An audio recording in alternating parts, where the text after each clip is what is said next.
ശബരിമല യാത്രയാണ് കേട്ടോ. 40 ദിവസത്തെ വ്രതം കഴിഞ്ഞുള്ള ഞങ്ങളുടെ ശബരിമല യാത്ര. ഞാനൊരു 12 വർഷം മുമ്പ് പോയിട്ടുള്ള യാത്രയാണ്. സ്വാമി പോയിട്ടുണ്ട്, കഴിഞ്ഞ വർഷം പോയതാണ്. ഇതാണ് ഞങ്ങളുടെ കന്നിസ്വാമി ആദ്യത്തെ യാത്ര. എന്തായാലും ഈ എന്താ പറയാ നോയമ്പെടുത്ത വ്രതമെടുത്ത ഒരു എക്സ്പീരിയൻസ് ഒക്കെ ഉണ്ടായിരുന്നു. ഈ പ്രായത്തില് ഇത്രയും ലോങ് ആയിട്ടുള്ള വ്രതം എടുക്കാൻ പറഞ്ഞാല് ചെറിയൊരു ഇതായിരുന്നു. എന്നാലും പക്ഷേ സ്വാമിയുടെ അനുഗ്രഹം കൊണ്ട് നന്നായിട്ട് വന്നു. അപ്പൊ ഞങ്ങള് നല്ലൊരു ദർശനം ലഭിച്ച് വരാൻ വേണ്ടി പ്രാർത്ഥിക്കുന്നു. അപ്പൊ നമുക്ക് ആദ്യമായിട്ട് പോകുന്ന കുറെ പേര് അയ്യപ്പന്മാരുണ്ടാവും, അതുപോലെ പോകണമെന്ന് വിചാരിച്ചിട്ട് പോകാൻ പറ്റാത്ത അയ്യപ്പന്മാരും കുറെ വർഷങ്ങളായിട്ട് പോകാൻ പറ്റാത്തവരുണ്ടാവും. അപ്പൊ അവർക്കൊക്കെ ഇപ്പോൾ ശബരിമലയുടെ ആ ഒരു കാഴ്ചകൾ കാണാനും അപ്പോൾ ആ യാത്രയുടെ ഒരു അനുഭവങ്ങളൊക്കെയാണ് നമ്മൾ ഈ വീഡിയോയിൽ പങ്കുവെക്കാനായിട്ട് ഉദ്ദേശിക്കുന്നത്. ഇപ്പൊ കഴിഞ്ഞ വർഷങ്ങളൊക്കെ വെച്ച് നോക്കുമ്പോൾ ഈ വർഷം ഇപ്പൊ നമുക്ക് കുറച്ചുകൂടി സ്മൂത്ത് ആയിട്ടുണ്ട് കാര്യങ്ങൾ. നമ്മളിപ്പോ മല കയറാനായാലും ബാക്കി കാര്യങ്ങൾക്കെല്ലാം ഇപ്പോൾ കുറച്ചുകൂടി പോലീസായാലും ഗവൺമെന്റ് ആയാലും നല്ല രീതിക്ക് ഇപ്പോൾ ഈ വർഷത്തെ നമ്മൾ കണ്ട് പോയി വന്നവരൊക്കെ പറഞ്ഞു കേട്ട അറിവാണ്. നമ്മളും പോയി നോക്കിയിട്ട് ബാക്കി കാര്യങ്ങൾ പറയാം. വളരെ സുഖമായിട്ട് എല്ലാവർക്കും തൊഴാൻ പറ്റിയതാണ് എല്ലാവരും പറയുന്നത്. ഞങ്ങൾ കൂടി പോയിട്ട് ഞങ്ങളുടെ അനുഭവം നിങ്ങളായിട്ട് ഷെയർ ചെയ്യാം. അപ്പോൾ നമുക്ക് ഞങ്ങളോടൊപ്പം തന്നെ നിങ്ങളും വരിക. നമുക്ക് മലയ്ക്ക് പോയി ദർശനം ലഭിക്കുന്ന എല്ലാ കാഴ്ചകളും നമുക്ക് കാണാം.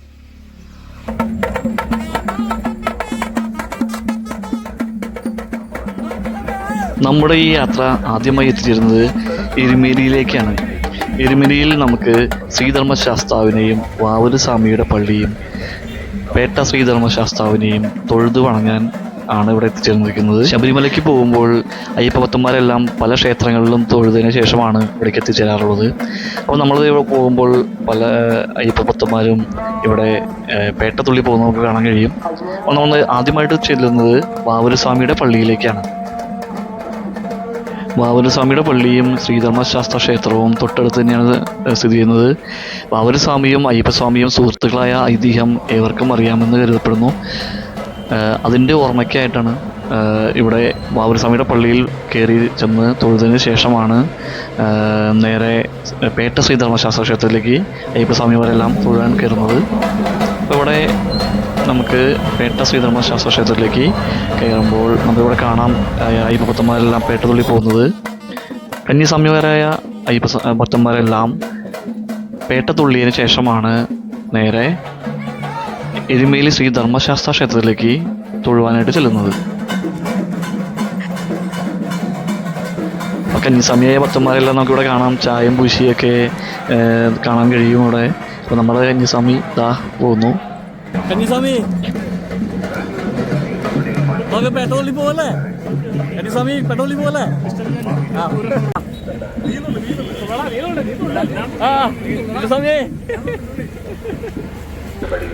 അപ്പോൾ അങ്ങനെ പേട്ടത്തുള്ളിയൊക്കെ നമ്മൾ എത്തിച്ചേരുന്നത് എരുമേലി ശ്രീ ധർമ്മശാസ്ത്ര ക്ഷേത്രത്തിലേക്കാണ്. നമ്മൾ നേരെ അതിൻ്റെ ഉള്ളിലേക്ക് കിടക്കുകയാണ്. അപ്പോൾ നമുക്കിവിടെ ചെന്ന് കഴിയുമ്പോൾ നമുക്ക് കാണാൻ കഴിയും ചായം പൂശിയും പേട്ടത്തുള്ളിലേക്ക് വരുന്ന ഭക്തന്മാർക്കെല്ലാം കുളിക്കുവാനുള്ള സൗകര്യങ്ങൾ ഇവിടെ ഏർപ്പെടുത്തിയിട്ടുണ്ട്. അതിനുശേഷം നമ്മൾ നേരെ ശ്രീധർമ്മശാസ്ത്ര ക്ഷേത്രത്തിലേക്ക് തൊഴുതു വണങ്ങുവാനായിട്ട് കയറുകയാണ്. അങ്ങനെ നമ്മുടെ യാത്ര നേരെ നിലയ്ക്കലിലേക്കാണ് എത്തിച്ചേർന്നിരിക്കുന്നത്. നിലയ്ക്കലിൽ നമുക്ക് ചെല്ലുമ്പോൾ കാണാൻ കഴിയും ശിവഭഗവാനെ ഇവിടെ കാണാൻ കഴിയും.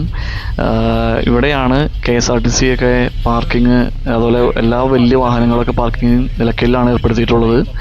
ഇവിടെ വന്നാൽ ചെറു വാഹനങ്ങളെ തിരക്ക് അനുസരിച്ച് കയറ്റി വിടുന്നതാണ് പമ്പയിലേക്ക്. ഇനി അല്ലാത്ത പക്ഷം നമുക്കിവിടെ പാർക്ക് ചെയ്യാൻ കഴിയും. എങ്കിലും നമുക്ക് കുഴപ്പമൊന്നുമില്ല. നമുക്കിവിടെ നിന്ന് ധാരാളം KSRTC ബസ്സുകൾ ഷട്ടിലടിക്കുന്നുണ്ട്.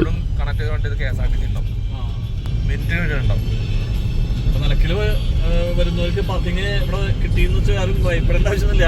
ഇവിടുന്ന് KSRTC എപ്പോഴും ഉണ്ട്. 24 hours അല്ലേ? 24 hours KSRTC നൈറ്റും കിട്ടുമല്ലോ. തിരിച്ചും കിട്ടും. എത്ര ലേറ്റ് ആയാലും തിരിച്ചും KSRTC ഉണ്ടല്ലോ. ഇപ്പൊ വരുന്ന KSRTC ഉണ്ടോ? ഇവിടുത്തെ ജനറൽ ബസ്സുകളാണ് ഫുള്ള്.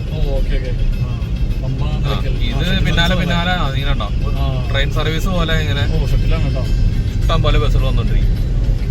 അങ്ങോട്ട് പോകണുണ്ടോ അടുപ്പിച്ച്. അത് തിരക്കില്ലാണ്ട് നമുക്ക് ഇരുന്ന് ഫ്രീ ആയിട്ട് കാലിയായിട്ട് പോവാം.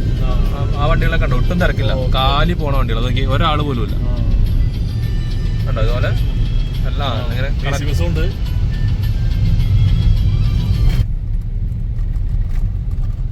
നമ്മളങ്ങനെ പമ്പയിലേക്ക് എത്തിച്ചേർന്നിരിക്കുകയാണ് കേട്ടോ. പമ്പയിൽ തിരക്കുകൾ അത്യാവശ്യം ഉണ്ട്, നമുക്ക് കാണാം. ഇപ്പോൾ പാർക്കിംഗ് ആണ് ഇനി പ്രശ്നമുള്ളത്. പാർക്കിംഗ് സൗകര്യമുണ്ടോ എന്ന് നമുക്ക് നോക്കാം. അപ്പോൾ ഇതിങ്ങനെ അങ്ങനെ നമ്മൾ പമ്പയിലെത്തിയിരിക്കുകയാണ്. അപ്പോൾ ഇവിടെ എല്ലാ സൗകര്യങ്ങളും ഉണ്ടോ, ഫയർ സ്റ്റേഷനും ഹോസ്പിറ്റല്, അങ്ങനെ എല്ലാ സൗകര്യങ്ങളും നമുക്ക് താഴെ കാണാൻ കഴിയും. KSRTC എപ്പോഴും ഉണ്ട് കേട്ടോ, നമുക്ക് ഷട്ടിൽ സർവീസായിട്ട് എപ്പോഴും കാണാം. പുറകെ ചെയിൻ സർവീസാണ്. പമ്പയിലെത്തി ഈ സ്റ്റെപ്പിലൂടെ നടന്നിട്ടാണ് നമുക്ക് അപ്പുറത്തേക്ക് എത്തിച്ചേരേണ്ടത്, പമ്പയിലേക്ക് എത്തിച്ചേരേണ്ടത്. മറ്റൊരു വഴി കൂടെ പുറകിലായിട്ടുണ്ട്, അതിലൂടെയും പോകാൻ കഴിയും. പാർക്കിംഗ് ചെയ്ത് വന്നതിന് ശേഷം നമുക്ക് കിടക്കേണ്ട വഴി ഇതാണ്. അപ്പോൾ നമുക്ക് ഇവിടെ എത്തിച്ചേരുമ്പോൾ പമ്പ നദി ഇവിടെ നിന്ന് കാണാൻ കഴിയും. അപ്പോൾ ഈ നമ്മുടെ പുണ്യനദിയായ പമ്പയാണ് ഒഴുകുന്നത്. അപ്പോൾ ഈ പാലം ക്രോസ് ചെയ്ത് കടന്നിട്ടാണ് നമുക്ക് പമ്പാ നദിയിലേക്ക് സ്നാനത്തിനായി എത്തിച്ചേരേണ്ടത്. ഭക്തന്മാരെല്ലാം നമുക്ക് അവിടെ കുളിക്കുന്നതൊക്കെ കാണാൻ കഴിയും. അപ്പോൾ വെള്ളം കുറച്ച് കുറവായതിനാൽ എല്ലാവരും നീന്തി കുളിക്കാനായിട്ട് പറ്റുന്നുണ്ട്. അല്ലാത്ത സമയത്ത് നിർദ്ദേശങ്ങൾ തരാറുണ്ട്.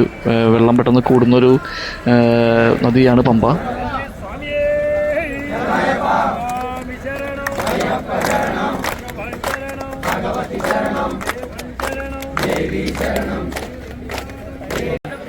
ഇവിടെ കുറേ ബിൽഡിങ്സിൽ കുറേ ടോയ്ലറ്റൊക്കെ അവൈലബിൾ ആണ്. ഒരുപാട് മീനുകളൊക്കെ ഉണ്ട് കേട്ടോ പമ്പയിൽ വിളിച്ചപ്പോൾ. ഞങ്ങളിപ്പോൾ പമ്പയിൽ സ്നാനം കഴിഞ്ഞ് നടക്കുകയാണ്. പമ്പ ഗണപതിയുടെ അരികിലേക്ക് പോവുകയാണ്. അപ്പോൾ ഞങ്ങൾ അവിടെ ചെന്നതിന് ശേഷമാണ് കെട്ട് നിറയ്ക്കാൻ പോകുന്നത്. അപ്പോൾ നമുക്കിവിടെ ലോക്കറും അങ്ങനെ എല്ലാ സൗകര്യങ്ങളും അവൈലബിൾ ആണ്. കുറേ ഭക്തരെല്ലാം അവിടെ കുളിക്കുന്നതുകൊണ്ടാണ് കേട്ടോ പമ്പയുടെ ക്ലോസ് ആയിട്ടുള്ള വീഡിയോ ഒന്നും എടുക്കാത്തത്. നമുക്ക് മീനുകളൊക്കെ എടുക്കാത്തത് കൊണ്ടാണ്. മീനുകളൊക്കെ നന്നായിട്ട് നമുക്ക് കാലിലൊക്കെ കാണാൻ കഴിയും. നല്ല ക്ലിയർ വെള്ളമാണ്. അപ്പോൾ അതുകൊണ്ട് തന്നെ മീനുകളൊക്കെ നമ്മൾ തെളിഞ്ഞ് നമുക്ക് കാണാം അതിലൂടെ പോകുന്നതൊക്കെ. അപ്പോൾ ഈ പാലത്തിലൂടെ ഭക്തന്മാരെല്ലാം കടന്നു വരുന്നത് നമുക്ക് ഇവിടെ നിന്ന് കാണാൻ കഴിയും. അപ്പോൾ ഇവിടെ നമുക്ക് ഡോളിയുടെ ചാർജ് കാണാം. ഡോളി 1 സൈഡ് 3250, 2 സൈഡ് 6500 വരുന്നത്. അപ്പോൾ ഇവിടെ ഈ നടപ്പന്തൽ നമുക്ക് കാണാം. ഇപ്പം നടപ്പന്തലിലൂടെ നടന്ന് കഴിഞ്ഞതിന് ശേഷം മുകളിലേക്ക് കയറിയിട്ടാണ് കേട്ടോ പമ്പ ഗണപതിയുടെ അടുത്തേക്ക് പോകുന്നത്. അങ്ങനെ നമുക്കിവിടെ ഡോളി ചാരി വെച്ചാൽ നമുക്ക് കാണാൻ കഴിയും. അപ്പോൾ താഴെ നിന്ന് തന്നെ ഡോളി സൗകര്യം ആവശ്യമുള്ളവർക്ക് എടുക്കാവുന്നതാണ്. അപ്പോൾ ഈ പറഞ്ഞ ചാർജ് കൊടുത്താൽ ഡോളി സൗകര്യം ലഭിക്കുന്നതാണ്. സ്വാമിയെ ദർശിക്കുവാനുള്ള നമ്മുടെ ആദ്യ പടികൾ കയറുന്നത് ഇവിടെ നിന്നാണ്. ഈ പടികൾ ചവിട്ടി കയറി ചെല്ലുന്നത് പമ്പാ ഗണപതിയെ തൊഴുതു വണങ്ങുവാനായിട്ടാണ്. അങ്ങനെ നമ്മൾ ഇടതുവശത്തൂടെ മുകളിലേക്ക് കയറിയാണ് പോകേണ്ടത്. മുകളിലേക്ക് പോകുമ്പോൾ നമുക്ക് വലതുവശത്ത് സൈഡിലായിട്ട് നടുക്കായിട്ട് കാണാൻ കഴിയും അയ്യപ്പസ്വാമിയുടെ ഐതിഹ്യവുമായി ബന്ധപ്പെട്ടുള്ള ശില്പങ്ങളെ കാണാം. പന്തള രാജാവിന് കുഞ്ഞയ്യപ്പനെ നദിക്കരയിൽ നിന്ന് കിട്ടുന്നതും അതുപോലെ പുലിപ്പാലിനായി പുലിയുടെ പുറത്ത് വരുന്ന അയ്യപ്പനെയും നമുക്കിവിടെ കാണുവാൻ കഴിയുന്നതാണ്. നമ്മളങ്ങനെ നേരെ പമ്പാ ഗണപതിയുടെ അരികിലേക്ക് എത്തിച്ചേർന്നിരിക്കുകയാണ്.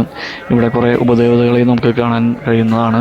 അപ്പോൾ ഇവിടെ കെട്ടുനിറ മണ്ഡപമുണ്ട്. അവിടെ ചെന്നതിന് ശേഷമാണ് ഞങ്ങൾ ഇവിടെ നിന്നാണ് കെട്ട് നിറയ്ക്കാൻ പോകുന്നത്. അപ്പോൾ നമുക്ക് കെട്ട് നിറയ്ക്കുന്നതിനുള്ള ചാർജ് എന്ന് പറയുന്നത് 300 റുപ്പീസാണ് പെർ പേഴ്സൺ. പിന്നെ നമുക്ക് ദക്ഷിണയും കൊടുത്താൽ മതിയാകും. 200. അങ്ങനെ ഞങ്ങളുടെ കെട്ടുനിറയെല്ലാം കഴിഞ്ഞ് പമ്പാ ഗണപതിയെ വണങ്ങിയതിന് ശേഷം സർവ്വവിഘ്നങ്ങളും മാറി മല കയറുവാനായി തേങ്ങ ഉടയ്ക്കാനായിട്ട് ഇവിടെ വന്നിരിക്കുകയാണ്. തേങ്ങയൊക്കെ ഉടച്ചതിന് ശേഷം ഇവിടെ നിന്ന് തന്നെയാണ് സെക്യൂരിറ്റി ചെക്ക് ഉള്ളത്. നമുക്ക് വെർച്വൽ ക്യൂവിന് ബുക്ക് ചെയ്ത് അതെല്ലാം ഇവിടെ കാണിച്ചതിന് ശേഷമാണ് മല കയറാൻ പോകുന്നത്. അപ്പോൾ നമ്മളിങ്ങനെ മല യാത്ര ഇവിടെ നിന്ന് ആരംഭിക്കുകയാണ് കേട്ടോ. നമ്മൾ മല കയറാൻ തുടങ്ങുമ്പോൾ തന്നെ നമുക്ക് പന്തള രാജാവിൻ്റെ ക്ഷേത്രം ഇവിടെ കാണാൻ കഴിയും. ഇവിടെ എത്തിച്ചേരുമ്പോൾ നമുക്ക് 2 വഴി കാണാം. ഒന്ന് വലതുവശത്ത് സ്വാമി അയ്യപ്പൻ റോഡും ഇടതുവശത്ത് നീലിമല വഴിയും. കൂടുതൽ ഭക്തന്മാർ പോകുന്നതും നമ്മൾ പോകുന്നതും നീലിമല വഴിയാണ്. സ്വാമി അയ്യപ്പൻ റോഡ് വഴി ട്രാക്ടറും മറ്റു വാഹനങ്ങളെല്ലാം സന്നിധാനത്തേക്ക് പോകുന്നതാണ്. ഇവിടെ നമുക്ക് ട്രാക്ടർ പോകുന്നത് കാണാൻ കഴിയും. ഇതുപോലെ തന്നെ നമുക്ക് ഭക്തന്മാരെ തിരിച്ചു വരുമ്പോൾ ചിലപ്പോൾ കൂടുതലും സ്വാമി അയ്യപ്പൻ റോഡ് വഴിയാണ് മല ഇറങ്ങുന്നത്. അപ്പോൾ നമ്മളങ്ങനെ ശരണൊക്കെ വിളിച്ച് ഞങ്ങൾ മല കയറുകയാണ്.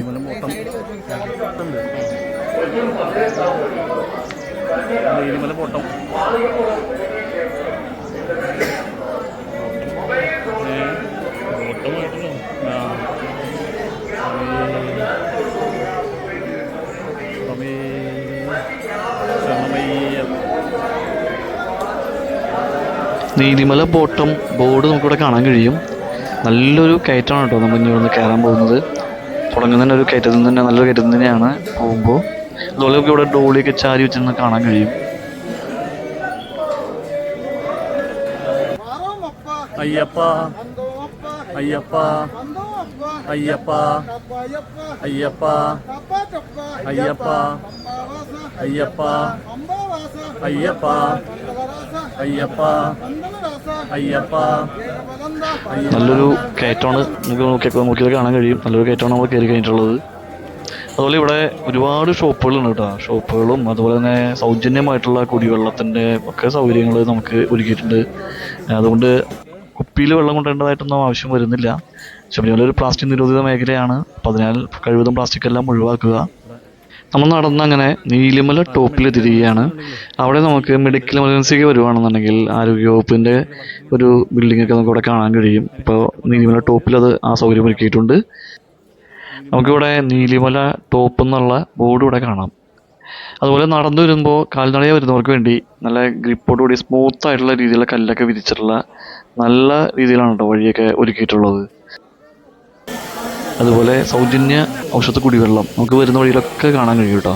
ഇത് കുടിക്കുമ്പോൾ നല്ലൊരു ആശ്വാസമാണ് സത്യം പറഞ്ഞാൽ കിട്ടിയിട്ടുള്ളത്. ഇതിനാൽ നമുക്ക് പ്ലാസ്റ്റിക് കുപ്പിയിൽ വെള്ളമൊന്നും കൊണ്ടുവരേണ്ട കാര്യമില്ല. കാരണം ശബരിമല ഒരു പ്ലാസ്റ്റിക് നിരോധിത മേഖലയാണ്. അപ്പോൾ അതിനാൽ പ്ലാസ്റ്റിക് കഴിവതും ഒഴിവാക്കുക. അങ്ങനെ നമ്മുടെ യാത്ര പച്ചുവേണ്ടി ബോട്ടം ബോർഡും കൂടെ കാണാം. അപ്പോൾ അവിടെ നിന്ന് നമ്മൾ വീണ്ടും കയറുവാണ് കേട്ടോ. കണ്ടോ എത്ര താഴ്ചയിൽ നിന്ന് നമ്മൾ കയറി വരുന്നത് കാണാമല്ലോ. ഒരുപാട് താഴെ നിന്നാണ് കേട്ടോ നമ്മൾ കയറി വരുന്നത്. അപ്പം നമ്മൾ വീണ്ടും അടുത്ത പച്ചുമേട് ബോട്ടം നിന്ന് കയറുകയാണ്. അതും നല്ല കഠിനമായ ഒരു കയറ്റമാണെന്നാണ് നമുക്ക് അറിയാവുന്നത്. നമുക്കത് നോക്കാം. നമുക്ക് ഇവിടെ നിന്ന് കാണാൻ കഴിയും സ്റ്റെപ്പും അതുപോലെ വലതുവശത്തായിട്ട് കോൺക്രീറ്റ് ആയിട്ടുള്ള വഴിയും. ഇപ്പം ഇറങ്ങി വരുന്ന വഴി ഞാൻ കണ്ടിട്ടുള്ളത് വലതുവശത്ത് കോൺക്രീറ്റുള്ള വഴിയും ഇടതുവശം നല്ല ഗ്രാനൈറ്റൊക്കെ ഇട്ട് നല്ല സ്മൂത്തായ വഴിയാണ് കേട്ടോ. നമ്മൾ വൈകുന്നേരം 3 മണിയോടുകൂടി കയറുന്നതുകൊണ്ട് തന്നെ അത്യാവശ്യം നല്ല ചൂടുണ്ട്. ഇപ്പോൾ ഡോളിയിൽ ഇങ്ങനെ കൊണ്ടുപോകുന്നവർക്ക് നമുക്കിങ്ങനെ കാണാൻ കഴിയും. പോകുന്ന വഴിയിൽ ഇടയ്ക്കിടയ്ക്ക് ഇങ്ങനെ കാണാം അവരെ. അപ്പാച്ചിമേട് ഉണ്ട വഴിപാടാണ് ഇനി അടുത്തത്. ഇവിടെ അപ്പാച്ചിമേട്ടിൽ ഭൂതഗണങ്ങൾക്ക് ഭക്ഷണം നൽകുന്നതാണ് ഐതിഹ്യം. അതുപോലെ തന്നെ മനുഷ്യ മനസ്സിലെ പാപങ്ങളെ അഗാധ കർത്തത്തിലേക്ക് ഉപേക്ഷിച്ച് മല കയറണമെന്നും വിശ്വസിച്ചു പോകുന്നു.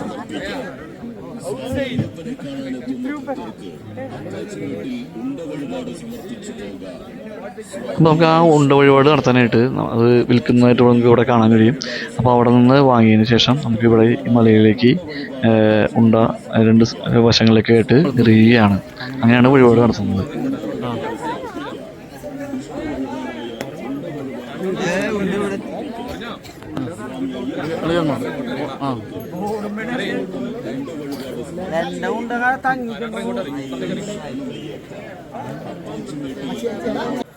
അങ്ങനെ നമ്മളെ അപ്പാച്ചിമേട് ടോപ്പിലേക്കുള്ള യാത്രയിൽ നമുക്കിവിടെ ആരോഗ്യവകുപ്പിൻ്റെ മെഡിക്കൽ എമർജൻസിക്ക് വേണ്ടിയുള്ള ഒരു ബിൽഡിങ്ങൊക്കെ ഇവിടെ കാണാൻ കഴിയും.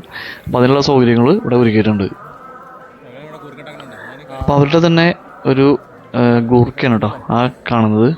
ഇത് നിങ്ങൾ മിക്കവാറും കണ്ടിട്ടുണ്ടാവേണ്ടതാണ്. വളരെ അധികം വൈറലൊക്കെ ആയിട്ടുള്ള ഒരു താരം തന്നെയാണ് കേട്ടോ ആ കിടക്കുന്നത്. വൈറലായ ഗൂർക്ക.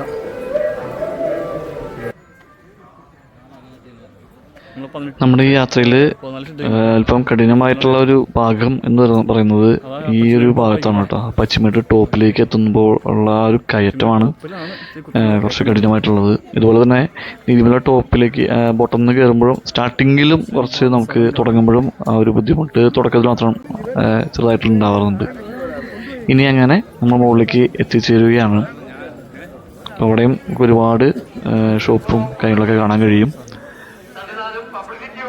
അതുപോലെ തന്നെ വരുന്ന വഴി എല്ലായിടത്തും വെച്ചിട്ടുണ്ട് കേട്ടോ സൗജന്യമായിട്ടുള്ള കുടിവെള്ളം കാര്യങ്ങളൊക്കെ. അപ്പോൾ അതിനെക്കുറിച്ച് പുറത്ത് ആരും എന്താ പറയുക നമ്മൾ കൂടുതൽ വെള്ളം കരുതേണ്ട കാര്യമില്ല.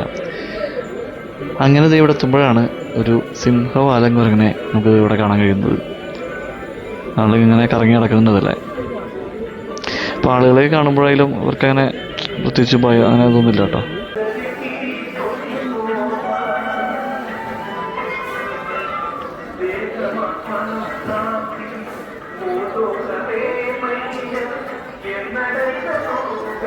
നമ്മളിങ്ങനെ നടന്നു പോകുന്ന വഴി എന്നൊക്കെ പറയുന്നത് ശരിക്കും വലിയൊരു ഫോറസ്റ്റിനുള്ളിലൂടെ തന്നെയാണ് കേട്ടോ.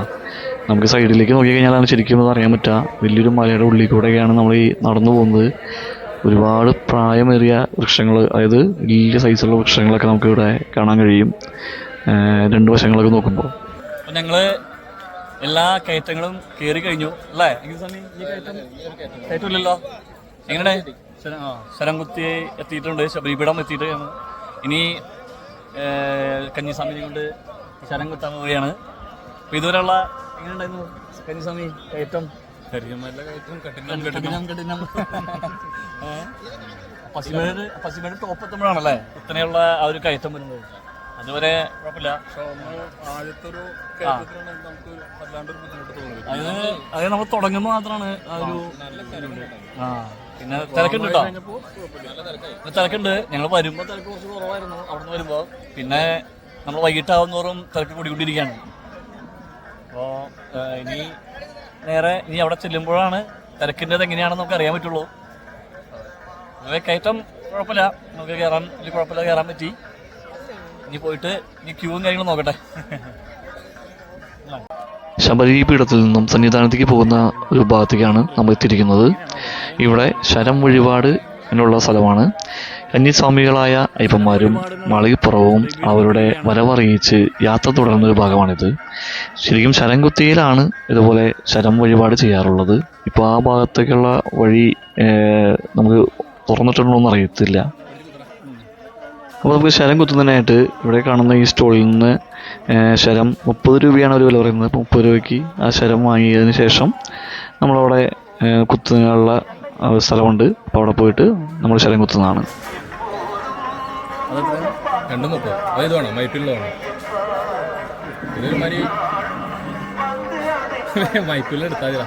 നമുക്ക് ഇവിടുന്ന് ശരം വാങ്ങിയിട്ട് നേരെ ഈ കാണുന്ന സ്ഥലത്താണ് നമ്മൾ കൊണ്ട് ശരം കുത്തുന്നത്. അപ്പോൾ ഈ കാണുന്ന അത്രയധികം ശരങ്ങൾ കന്യ അയ്യപ്പസ്വാമിമാർ വന്നിട്ട് കുത്തിരിക്കുന്നതാണ്.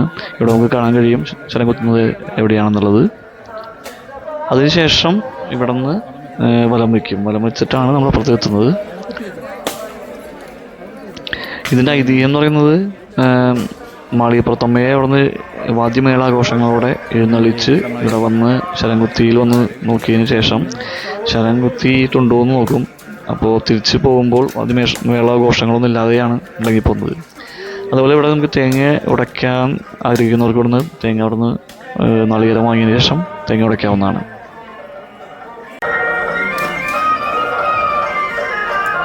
അങ്ങനെ ശബരിപീഠത്തിൽ നിന്നുള്ള യാത്ര നമ്മൾ തുടരുകയാണ്. പോകുമ്പോൾ നമുക്ക് ഇതുപോലെ ഷെഡൊക്കെ ഇട്ടിട്ടുള്ള വിശ്രമിക്കാനുള്ള കുറേ സ്ഥലങ്ങൾ നമുക്ക് കാണാൻ കഴിയും. കുറേ സ്വാമിമാരെല്ലാം അവിടെ തിരികെ മടങ്ങി വന്നിട്ടുള്ള സ്വാമിമാരെ തോന്നുന്നു കയറി പോകുന്നതാണെന്ന് അറിയില്ല. കുറച്ച് പേരും കയറി പോകുന്നതാണ്. അപ്പോൾ അവരവിടെ വശങ്ങളിൽ 2 വശങ്ങളിലായിട്ട് വിശ്രമിക്കുന്നുണ്ട്. നമ്മളെന്തെങ്കിലും മുന്നോട്ട് പോവുകയാണ്. അപ്പോൾ മൊബൈൽ ചാർജ് ചെയ്യാനുള്ള സംവിധാനവും നമുക്കിവിടെ പല സ്ഥലത്തായിട്ട് കാണാൻ കഴിയുന്നതാണ്. അപ്പോൾ നമുക്ക് ക്ഷീണവും കാര്യങ്ങളൊക്കെ വരുന്നവർക്ക് വേണ്ടി വിശ്രമിക്കാൻ ഒരുപാട് സ്ഥലങ്ങൾ നല്ല രീതിയിൽ വൃത്തിയായി തന്നെ ഒരുക്കിയിട്ടുണ്ട് കേട്ടോ. അപ്പോൾ നമുക്ക് കുറേ പേര് നമ്മൾ നൊയമ്പൊക്കെ എടുത്ത് തുടങ്ങുമ്പോൾ തന്നെ കുറച്ച് നമ്മളെ കൊണ്ട് കയറാൻ കഴിയുമോ, അപ്പോൾ പ്രായമായവരൊക്കെ ഉണ്ടാവും, പോകാൻ പറ്റുമോ എന്ന് വിചാരിച്ചിട്ടുള്ള ആൾക്കാരൊക്കെ ഉണ്ടാവും. അപ്പോൾ അവർക്കൊക്കെ വേണ്ടി ഇങ്ങനെയുള്ള സൗകര്യങ്ങൾ ഒരുക്കിയത് വളരെ നല്ലൊരു കാര്യമാണ്. അവർക്ക് ക്ഷീണം തോന്നുന്നൊക്കെ ഇരുന്ന് കിടക്കാനുള്ളവർക്ക് കിടക്കാം. അപ്പോൾ അതൊക്കെ സൗകര്യങ്ങളെല്ലാം ചെയ്തിട്ടുണ്ട്. വളരെ വൃത്തിയോടുകൂടി തന്നെയാണ് കേട്ടോ അത് നിലനിർത്തിയിട്ടുള്ളത്. വരുന്ന വഴിയിൽ ഇതുപോലെ കാണുന്ന കുടിവെള്ളത്തിനോടൊപ്പം തന്നെ ടോയ്ലറ്റുകളൊക്കെ ലഭ്യമാണ്. അപ്പോൾ എല്ലാവരും പരിസരമൊക്കെ വൃത്തിയായി തന്നെ സൂക്ഷിക്കുക, ടോയ്ലറ്റുകളെ സൗകര്യങ്ങളൊക്കെ ഉപയോഗപ്പെടുത്തുക. നമ്മൾ നടന്നു വരുമ്പോൾ നമുക്ക് ഈ കാണുന്നത് സ്വാമി അയ്യപ്പനോട് എത്തിച്ചേരുന്ന ആ ഒരു 2 വഴിയും കൂടെ കൂടിച്ചേരുന്ന സ്ഥലം ആണ് ഇത് കേട്ടോ. അവോയ്ഡ് പ്ലാസ്റ്റിക് എന്ന ബോർഡും നമുക്കിവിടെ കാണാൻ കഴിയുന്നതാണ്. അപ്പോൾ ഇവിടെ നിന്നാണ് 2 സൈഡിൽ നിന്നുള്ള സ്വാമിമാരെല്ലാം ഒരുമിച്ച് പോകുന്നത്. നമ്മളിവിടെ നിന്ന് കൂടുതലും ഡോളിയുമായി വരുന്നവരൊക്കെ അവരെയും ചുമന്നുകൊണ്ട് വരുന്നത് കൂടുതൽ പേരും ഇതിലെയാണ്, ഈ സ്വാമി അയ്യപ്പനോട് കൂടിയാണ് നമുക്കിപ്പോൾ കാണാൻ കഴിയും. അപ്പോൾ ഇതിലൂടെയാണ് ട്രാക്ടർ കാര്യങ്ങളൊക്കെ വരുന്നത്, വാഹനങ്ങളൊക്കെ വരുന്നത്.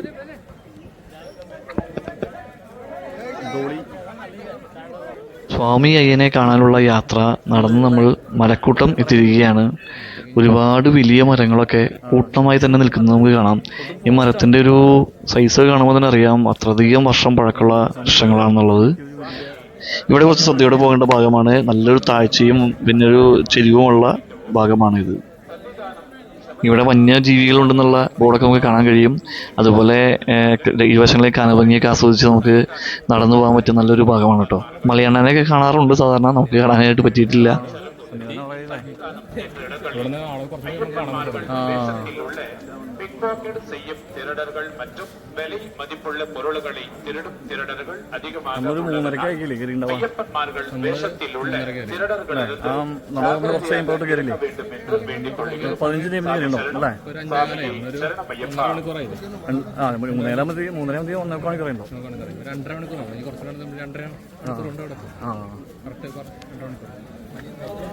അയ്യപ്പോ സ്വാമിയേ ഹരേ സ്വാമിമാരെ അയ്യപ്പോ സ്വാമിയേ. ശബരിമലയിലെ പ്രത്യേകത എന്ന് പറയുന്നത് കാനന പാതയിലൂടെ എല്ലാവരും ഒരേ ലക്ഷ്യത്തോടെ ഒരേ മന്ത്രത്തോടെ അതായത് ശരണവിളിയിലൂടെ മുന്നേറുന്ന ഭക്തന്മാരെ നമുക്ക് കാണാൻ കഴിയുന്ന ഒരു ക്ഷേത്രമാണ് ശബരിമല. നമ്മൾ നടന്നു വരുമ്പോഴേ ഈ ഡോളിയുമായിട്ട് പോകുന്നവരെ കാണുമ്പോഴാണ് ശരിക്കും അവർ അത്രയധികം എഫർട്ട് എടുത്തിട്ട് തന്നെയാണ് നമ്മളെ മുകളിലേക്ക് ഡോളിയിലൂടെ എത്തിക്കുന്നത്. അതിൻ്റെ ചാർജ് അത്ര കൂടുതലായിട്ട് നമുക്ക് പറയാൻ കഴിയില്ല കേട്ടോ. നമ്മൾ ഒറ്റയ്ക്ക് നടക്കുമ്പോൾ അത്രയധികം കഷ്ടപ്പെട്ട് തന്നെയാണ് മുകളിലേക്ക് കയറുന്നത്. അപ്പം അങ്ങനത്തെ സന്നിധാനത്തേക്കുള്ള ബോർഡ് നമുക്ക് കാണാം കേട്ടോ. സന്നിധാനം 700 മീറ്ററാണ്. അത്രയും കൂടി നടന്നാൽ നമുക്ക് അയ്യപ്പസ്വാമിയുടെ ആ ദർശനം നമുക്ക് കിട്ടാനുള്ള എത്ര ദൂരം കൂടി പോയാൽ മതി കേട്ടോ. അതായത് ട്രാക്ടർ പോകുന്നത് കാണാം. സന്നിധാനത്തേക്കുള്ള ഗ്യാസൊക്കെ ആയിട്ടുള്ള പോകുന്ന ട്രാക്ടറാണ് പോകുന്നത്. ഇതാ നമുക്ക് ശബരിമലയുടെ സന്നിധാനം അവിടെ കാണാൻ കഴിയും ഇടതുവശത്തായിട്ട്. അപ്പോൾ ഇവിടെയാണ് നമുക്ക് ഈ ചെരുപ്പൊക്കെ സൂക്ഷിക്കുന്ന സ്ഥലം. അപ്പോൾ ചെരുപ്പിട്ട് വന്നിട്ടുള്ള അയ്യപ്പസ്വാമിമാർക്കെല്ലാം ചെരുപ്പ് സൂക്ഷിക്കാനുള്ള ഒരു സ്ഥലമാണ് ഈ കാണുന്നത്. ഇവിടെ സൂക്ഷിക്കാൻ കൊടുത്തിട്ട് തിരിച്ചു വരുമ്പോൾ എടുക്കാവുന്നതാണ്. ടോക്കൺ കൊടുത്തിരുന്ന് വിടുന്നതാണ്. സഫൽ സമർപ്പിക്കും ഭഗവാൻ ഏൽപ്പിക്കുന്ന വഴിപാട് വീടുവഴിപാട് സ്വാമി ശരണം വീടുവഴിപാട് ശത്രുസംഹാരത്തിന് മുകളിലെത്തിയാലും നമുക്ക് ഡോളി സൗകര്യം തിരിച്ചു പോകാനായിട്ട് നമുക്ക് ലഭിക്കുന്നതാണ്. ഇവിടെ കാണാൻ കഴിയും. അതുപോലെ മുന്നോട്ട് നോക്കുമ്പോൾ നമുക്ക് മറ്റൊരു വഴിയിലൂടെ താഴേക്കിറങ്ങി വരുന്നതും ആ ഒരു വഴിയാണ് ആ കാണുന്നത്. അപ്പോൾ അങ്ങനെ നമ്മൾ സ്വാമി അയ്യനെ കാണാനായിട്ട് സന്നിധാനത്തേക്ക് ഇനി വളരെ കുറച്ച് ദൂരം കൂടെ ഉള്ളൂ. അങ്ങനെ നമ്മൾ സന്നിധാനത്തെ നടപ്പന്തലിലേക്ക് എത്തിയിരിക്കുകയാണ്. ഈ നടപ്പന്തലിലൂടെ നടന്നിട്ടാണ് നമ്മൾ 18-ാം പടിയിലേക്ക് എത്തിച്ചേരുന്നത്. സാധാരണയായി ഇവിടെ നല്ല തിരക്കായിരിക്കും ഉണ്ടാകുന്നത്. ഇന്നിപ്പം ഭാഗ്യത്തിന് കുറച്ച് തിരക്ക് കുറവാണ്. അതുകൊണ്ടാണ് നമുക്കിങ്ങനെ വീഡിയോ ഒക്കെ എടുക്കാനും വളരെ തിരക്കില്ലാതെ ഇതൊക്കെ കാണാൻ കഴിയുന്നതും. അപ്പം അങ്ങനെ സന്നിധാനത്ത് ഒരു ടൗൺഷിപ്പ് തന്നെയാണ് കേട്ടോ. ഇവിടെ നമുക്ക് ഹോസ്പിറ്റൽ കാണാം. അതുപോലെ താമസിക്കാനുള്ള സൗകര്യങ്ങളും എല്ലാം നമുക്കിവിടെ കിട്ടുന്നതാണ്. അങ്ങനെ നടപ്പന്തലിൽ നിന്ന് ആ ക്യൂവിൽ നിൽക്കുന്ന സ്ഥലത്തേക്കാണ് നമ്മൾ എത്തിച്ചേരാൻ പോകുന്നത്. അവിടെ ആ ക്യൂവിൽ നമുക്ക് കാണാൻ കഴിയും. അവിടെ കുറേ കൗണ്ടറുകൾ ഇങ്ങനെ വരിയായിട്ട് നിൽക്കാൻ രീതിയിൽ തിരിച്ചിട്ടുണ്ട്. ഇങ്ങനെ നമ്മൾ സാധാരണ കാണാറില്ല. ഫുൾ തിരക്കായിട്ട് അത്രയധികം ക്യൂ നിന്നതിന് ശേഷം ഓരോ വരികളിലും ക്യൂ നിന്നതിന് ശേഷമാണ് നമ്മൾ 18-ാം പടിയിലേക്ക് എത്തിച്ചേരാറുള്ളത്. എന്തോ ഭാഗ്യം കൊണ്ടാണ് നമ്മളിന്ന് ഇങ്ങനെ നമുക്ക് എത്തിച്ചേരാനായിട്ട് കഴിഞ്ഞത്. സ്വാമി ശരണയ്യപ്പ. ഈ പടി കടന്ന് ആ കാണുന്ന ആല് കഴിഞ്ഞതിന് ശേഷമാണ് 18-ാം പടി. ഇരുമുടിക്കെട്ടിലെ പിൻകെട്ടിൽ നിന്നും തേങ്ങയെടുത്ത് ഉടച്ചതിന് ശേഷം 18-ാം പടി ഇവിടെ നിന്ന് കിടക്കാൻ പോവുകയാണ്. സ്വാമി ദർശിക്കാൻ പോവുകയാണ്. സ്വാമി ശരണയ്യപ്പ ദർശനം കഴിഞ്ഞ് കാണാം. അങ്ങനെ അയ്യപ്പസ്വാമിയുടെ ആ ദിവ്യ ദർശനം, അതിലൂടെ കിട്ടുന്ന ആ അനുഭൂതി അത് ലഭിച്ചു കഴിഞ്ഞിരിക്കുകയാണ് കേട്ടോ. അത് പ്രത്യേക ഒരു സ്വാമിയുടെ ഒരു പ്രത്യേക അനുഗ്രഹവും ആ ഫീലും അത് വേറെ തന്നെയാണ്. അതുപോലെ മുൻകെട്ടിലെ നെയ്ത്തേങ്ങയും ഉടച്ചതിന് ശേഷം നമ്മൾ മാളികപ്പുറത്തമ്മയെ കാണുവാനായിട്ട് എത്തിയിരിക്കുകയാണ്. അവിടെ ദർശിക്കാൻ വേണ്ടി വന്നിരിക്കുകയാണ്. ഇവിടെ കാണാൻ കഴിയും മാളികപ്പുറത്തമ്മയുടെ ക്ഷേത്രം. ഇന്നത്തെ ദിവസം എന്തായാലും വലിയ തിരക്കില്ലാത്തതിനാൽ നമുക്ക് കുറച്ച് സമയത്തോടെ നമുക്ക് കാണാനായിട്ട് കഴിഞ്ഞു സ്വാമിയെ. അതുപോലെ ഇത് മാളികപ്പുറത്തമ്മയുടെ ക്ഷേത്രമാണ്. ഇവിടെ തേങ്ങ ഉരുട്ടുന്നതൊക്കെ കാണാം. നമ്മുടെ കെട്ടിലുള്ള നാളികേരം ഇവിടെ മാളികപ്പുറത്തമ്മയുടെ ഉരുട്ടുന്നതാണ്. അതായത് മണിമണ്ഡപമാണ് ഈ കാണുന്നത്. സ്വാമി അയ്യപ്പസ്വാമി സമാധി എന്ന സ്ഥലമെന്നാണ് അറിയപ്പെടുന്നത്. അപ്പോൾ ഇവിടെ മണിമണ്ഡപം ആണ് ഈ കാണുന്നത്. അപ്പോൾ അതിനെ ചൊല്ലി ഈയിടെ തന്ത്രി ഒരു പ്രസ്താവന പറഞ്ഞിരുന്നു. മണിമണ്ഡപം സ്വാമി സമാധി ഇരുന്ന സ്ഥലമല്ല എന്നൊക്കെ പറയുന്നുണ്ടായിരുന്നു. ഏതായാലും നമുക്ക് കേട്ടിട്ടുള്ളത് സ്വാമി സമാധി ഇരുന്ന സ്ഥലം എന്നാണ്.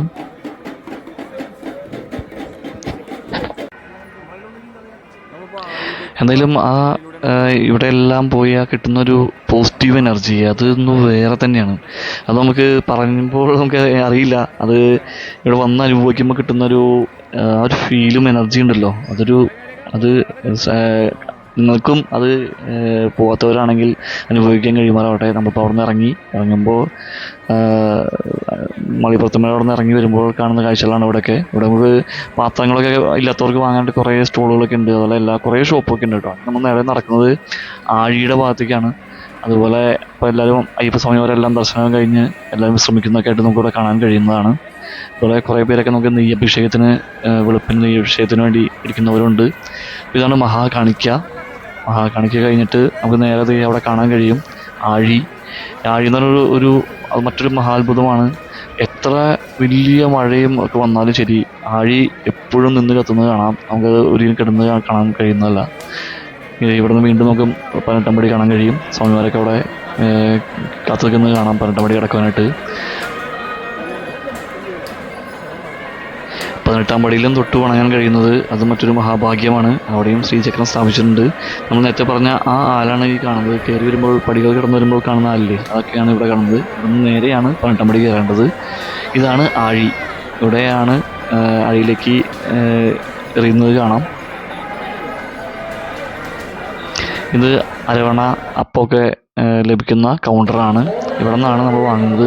വലിയ തിരക്കൊന്നും ഇല്ലാത്തതുകൊണ്ട് തന്നെ അവിടെയും ക്യൂ ഇല്ല. അപ്പം അങ്ങനെ നമ്മൾ അവിടെ നിന്നൊക്കെ പോകുന്ന തിരിച്ച് നടക്കുകയാണ് കേട്ടോ. നമ്മുടെ ദർശനങ്ങളൊക്കെ കഴിഞ്ഞ് ആ ദർശനം ലഭിക്കുകയെന്ന് പറയാൻ വേണ്ടി അവിടെ നിന്ന് നമ്മൾ ഇത്രയും നാളത്തെ വ്രതശുദ്ധിയോടുകൂടി നമ്മൾ കാത്തു നിന്ന് കിട്ടിയ ആ ഒരു അയ്യപ്പസ്വാമിയുടെ ദിവ്യദർശനമാണ് നമുക്ക് ലഭിച്ചത്. അതിൻ്റെ ഒരു അനുഭൂതി, അതിൻ്റെ ഒരു ഫീല് അതൊന്നും വേറെ തന്നെയാണ്. അത് എത്ര പറഞ്ഞാലും നമുക്ക് മതിയാവില്ല. അതുകൊണ്ടാണ് ഞാൻ വീണ്ടും പറഞ്ഞിട്ടുള്ളത്. അങ്ങനെ വരുമ്പോൾ ഇവിടെ താഴെ എത്തുമ്പോൾ, ഇപ്പോൾ നമ്മൾ താഴെ പമ്പഗണപതിയുടെ അടുത്തെത്തുമ്പോൾ കാണുന്ന ഒരു കാഴ്ചയാണ് ഒരു പന്നിക്കുട്ടി കിടന്ന് ഉറങ്ങുന്നത്. അങ്ങനെ നമ്മൾ പതിയെ നടന്ന് താഴെ പമ്പാ ഗണപതിയുടെ അരികിലേക്ക് എത്തിയിരിക്കുകയാണ്. അങ്ങനെ താഴെ എത്തിയ കേട്ടോ. ഇവിടെ പമ്പാ ഗണപതിയും ഉപദേവതകളും കാണാം. നമ്മളത് രാത്രിയിലെ പമ്പാ നദിയുടെ പുണ്യനദിയിലെ പമ്പാ നദിയുടെ കാഴ്ചയാണ് ഈ കാണുന്നത്. നമ്മളിപ്പോൾ വീഡിയോ പോസ്റ്റ് ചെയ്യുന്നത് മറ്റൊരു സമയത്താണ്, ലൈവായിട്ടല്ല, കുറച്ച് ദിവസം കഴിഞ്ഞിട്ടാണ്. അതുകൊണ്ടാണ് തിരക്കില്ലാതൊക്കെ നമുക്ക് കാണാൻ കഴിയുന്നത്. ചിലപ്പോൾ ഇപ്പോൾ തിരക്കായിട്ടുണ്ടാവും. സുഹൃത്തുക്കളെ, നിങ്ങൾക്ക് എല്ലാവർക്കും അയ്യപ്പസ്വാമിയുടെ അനുഗ്രഹം ഉണ്ടാകുമാറാകട്ടെ. സ്വാമി ശരണയ്യപ്പ. ഫ്രണ്ട്സ്, അപ്പോൾ ഞങ്ങളത് ദർശനം കഴിഞ്ഞ് താഴെ പമ്പയുടെ തീരത്തെത്തിയിരിക്കുകയാണ് കേട്ടോ. നല്ലൊരു അനുഗ്രഹം ഉണ്ടായിരുന്നു. എവിടെയും ഒരു ബുദ്ധിമുട്ടോ അങ്ങനെയൊന്നും ഇല്ലാതെ ക്യൂ പോലും അധികം കിട്ടിയിരുന്നില്ല. നമുക്ക് തിരക്കുണ്ടെങ്കിലും വലിയ കഷ്ടപ്പാടൊന്നും ഇല്ലാതെ നമുക്ക് തിരക്കില്ലാതെ പോയി ദർശനം കിട്ടും കേട്ടോ. അപ്പോൾ നമുക്ക് ഈ വർഷം നല്ലൊരു മാറ്റം ഉണ്ട് എന്നുള്ളത് മനസ്സിലാക്കാൻ കഴിയും.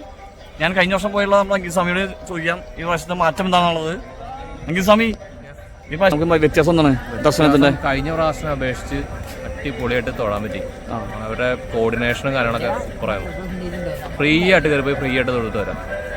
പിന്നെ കുറച്ചും ഞാൻ കണ്ട കാര്യങ്ങൾ കുറച്ചുകൂടെ നീറ്റ്നെസ് വന്നിട്ടുണ്ട്. ഹോട്ടലുകളായാലും ബാക്കി എല്ലാവരും ഗ്ലൗസൊക്കെ യൂസ് ചെയ്യാൻ തുടങ്ങി. അങ്ങനെ കുറേ കാര്യങ്ങളൊക്കെ നല്ല ചേഞ്ചസ് വന്നിട്ടുണ്ട്. വളരെ കഷ്ടപ്പാടൊന്നും ഇല്ലാതെ സുഖമായിട്ട് കയറി വന്നു. നല്ല ഓർഗനൈസ് ചെയ്തിട്ടുണ്ട്. നന്നായിട്ട് ഓർഗനൈസ് ചെയ്തിട്ടുണ്ട്. നല്ല ഓർഗനൈസേഷനാണ്. അതുകൊണ്ട് ഞങ്ങളിപ്പോൾ വന്ന സമയം നല്ല കറക്റ്റ് സമയമായിരുന്നു. ഇനിയിപ്പോൾ അടുത്ത ദിവസങ്ങൾ അറിയില്ല എങ്ങനെയാണുള്ളത്. ഈ കഴിഞ്ഞ ഒരാഴ്ചയായിട്ട് മൊത്തത്തിൽ ഇങ്ങനെ തന്നെയാണ് കയറി പോകുന്നത്. വരും ദിവസം തിരക്ക് കൂടും. ജനുവരി ഒക്കെ ആകുമ്പോൾ ഈ പറഞ്ഞ ഡിസംബർ ജനുവരി തിരക്ക് കൂടും. എന്നാലും അത്യാവശ്യം നന്നായിട്ട് അവർ ഓർഗനൈസ് ചെയ്തിട്ടുണ്ട്. ഓക്കെ, ഈ ഒരു യാത്രയുടെ എക്സ്പീരിയൻസ് ആണ് ഞങ്ങൾ ഷെയർ ചെയ്തിട്ടുള്ളത്. അപ്പോൾ നിങ്ങൾ വീഡിയോ ഇവിടെ മുമ്പ് വന്നിട്ടുള്ളവർക്കും ഇതോടെ വരാൻ പറ്റാത്തവർക്കും ആദ്യമായിട്ട് വരുന്നവർക്കും വേണ്ടിയാണ്. അപ്പോൾ എല്ലാവർക്കും ഉപകാരപ്പെട്ടെന്ന് കരുതുന്നു. വീഡിയോ ഇഷ്ടമായെങ്കിൽ ഒന്ന് സബ്സ്ക്രൈബ് ചെയ്ത് നമ്മളെ സപ്പോർട്ട് ചെയ്യാം. അപ്പോൾ സ്വാമി ശരണം. അങ്ങനെ നമ്മൾ തിരികെ നടക്കുമ്പോൾ താഴെ പാർക്കിൻ്റെ ഭാഗത്ത് KSRTCയിലെല്ലാം നിർത്തിയിട്ട് കാണാം കേട്ടോ. അതിങ്ങനെ പുറകെ അത്രയധികം ഉള്ളതുകൊണ്ട് തന്നെ ഇത് വലിയ തിരക്കില്ലാതെ നമുക്ക് തിരിച്ച് നിലക്കിലേക്ക് എത്തിച്ചേരാൻ കഴിയും. നമ്മുടെ വാഹനം നിവർത്തി. അപ്പോൾ എല്ലാവർക്കും സ്വാമി ശരണം.